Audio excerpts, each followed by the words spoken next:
It's amazing how many times I get invited around to my mate's place when they need something done. And today I'm here at Leroy's house and he's got a decking that's in dire need of an overhaul and a restain. The only problem is Leroy hasn't kept up the maintenance, which means that we're going to have to give this whole deck a sand down, take it back to bare timber, and then we can start applying stain and coats to it. I need to get a hammer as well because it's nailed down. I've got to punch down all the nails, then I can start sanding with the belt sander. Now I'm going to be using an 80 grit sandpaper on my belt sander. Being that this is hardwood, we want to make sure that we're going to open up all the pores of the timber so that we can get really good adhesion with our stain.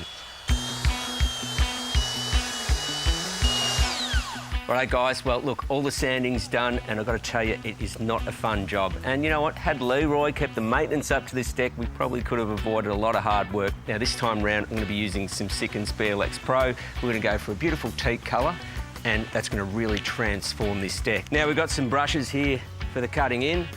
Just, you know, two sizes, nice little brushes to get around the job.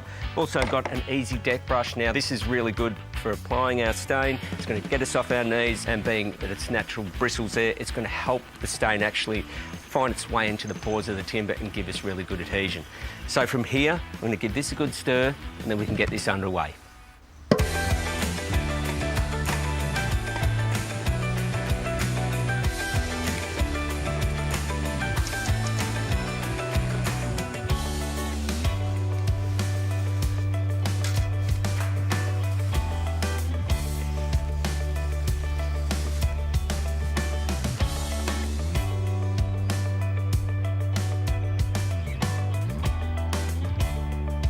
Okay, so I've just started on the second coat. I've allowed the first coat 2 hours to dry, but already this deck has had an immediate impact with this colour.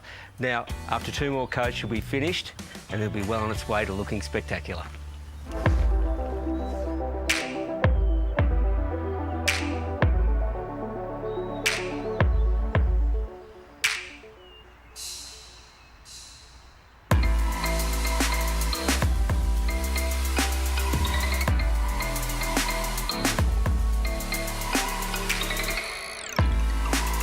Well, guys, that's our 3 coats done, and how good does that deck look? I tell you what, that teak colour has absolutely nailed it.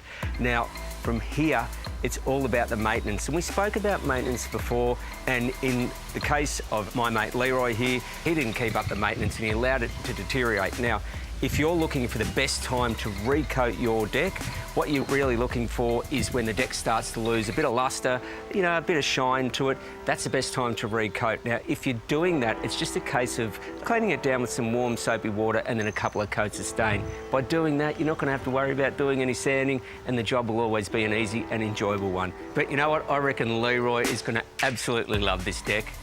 What a transformation.